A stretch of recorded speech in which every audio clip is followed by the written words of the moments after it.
Nigerians? Oh, well, as you saw in the pictures and the video, it was just what it was. The president of Guinea-Bissau came to visit the president of Nigeria, President Bola Ahmed Tinubu, but it was strictly a private visit. It wasn't anything official at all.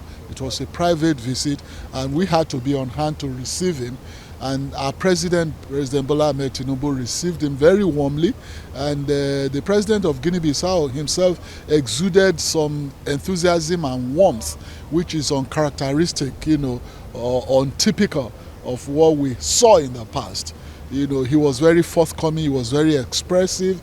He expressed his solidarity with the president of Nigeria and his readiness to cooperate with Nigeria at all times and with our current president.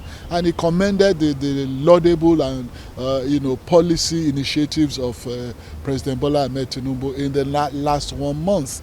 And he said that everybody in the world, in the international community, have been commending his giant strides. So he came to pay his solidarity and to pay courtesy call, as it were, and to bond with him as a brother African head of state in the first instance, and in particular as a brother West African ECOWAS head of state.